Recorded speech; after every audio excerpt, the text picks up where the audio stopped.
Stem cell क्या है? हमें इससे क्या लाभ मिल सकता है? आजकल हर दूसरा व्यक्ति किसी न किसी बीमारी से परेशान है।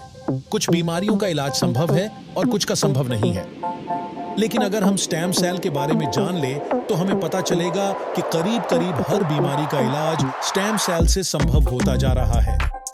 मैं आपको जिस खोज के बारे में बताने जा रहा हूं, वह इस सदी की सबसे बड़ी खोज है और वह है स्टेम सेल। जब एक बच्चा अपनी मां के पेट से जन्म लेता है तो उसकी एक नाभिका नाभि अपनी मां के साथ जुड़ी रहती है और इस नाभिका के अंदर जो ब्लड होता है उसे स्टेम सेल कहते हैं। जब मां की गर्भ में आर्तवशोथ से पितृशोथ मिलते हैं तो मांस का एक छोटा सा गोला बनता है। यह गोला स्टेम सेल कहलाता है।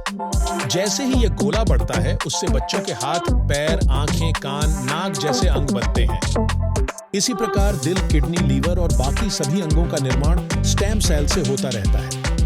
स्टेम सेल मूल रूप से सभी अंगों के निर्माण में मदद करती है, क्योंकि स्टेम सेल विभिन्न प्रकार की विशेष सेल्स का निर्माण करती है, जैसे न्यूरॉन्स ब्रेन के लिए, कार्डियक सेल्स हृदय के लिए और अन्य 220 प्रकार के अंगों के लिए।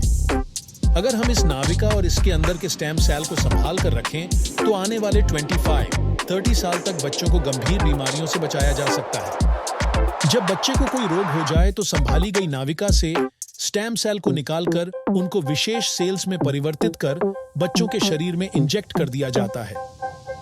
इससे बच्चों के शरीर के अंदर के संबंधित सेल्स की सभी बीमारियां जड़ से समाप्त की जा सकती हैं। लेकिन इस नाभिका को ब्लड बैंक की तरह संभालने और पुनरारोपण का खर्च बहुत अधिक होता है, जिसे हर कोई उठा नहीं सकता। लगभग 10 लाख से लेकर 50 लाख तक का खर्चा होता है। सभी अंगों के स्टेम सेल अलग अलग होते हैं, लेकिन मूल रूप से स्टेम सेल सभी अंगों का निर्माण करने में सहायक होते हैं। उदाहरण के तौर पर मान लीजिए कि पैनक्रियास ग्रंथि के कुछ स्टेम सेल नष्ट हो गए हैं, कुछ कमजोर हो गए हैं और कुछ अच्छे हैं, लेकिन अपने सही स्थान पर स्थानांतरित नहीं हो पा रहे हैं। इस स्थिति में पैनक्रियास ग्रंथि का उपचार स्टेम सेल से किया जा सकता है, जिससे पैनक्रियास ग्रंथि को नया जीवन दिया जा सकता है। दोस्तों, अब आपको स्टेम सेल के बारे में समझ आ गई होगी और यह कितना महत्वपूर्ण है। इसी बात को समझाते हुए भारत के प्रधानमंत्री श्री नरेंद्र मोदी जी ने स्टेम सेल की रिसर्च में काफी दिलचस्पी ली थी। आप गूगल पर सर्च करके देख सकते हैं।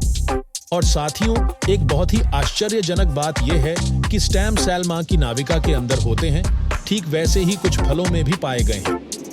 ये स्टेम सेल किसी भी इंसान के ऊपर मां के स्टेम सेल की तरह काम करते हैं और इसका प्रयोग करके हम किसी भी बीमारी को नष्ट कर सकते हैं। ये स्टेम सेल स्विट्जरलैंड के एक वैज्ञानिक डॉक्टर फ्रेंड जूली ने हरे सेब और लाल अंगूर से खोजी है, जो स्विट्जरलैंड की विशेष प्रजातियों के अंदर पाए जाते हैं। इस सेब को मेलिस डोमेस्टिका और अंगूर को सोलरविट्स बोलते हैं। मां की नाभिका से मिलने वाले स्टेम सेल सिर्फ बच्चे और उनके माता-पिता के ही काम आ सकते हैं, लेकिन इस फलों से मिलने वाले स्टेम सेल किसी भी इंसान के ऊपर मां के स्टेम सेल की तरह काम करते हैं और इसका प्रयोग करके हम किसी भी बीमारी को नष्ट कर सकते हैं। और फलों से पाए जाने वाले यह स्टेम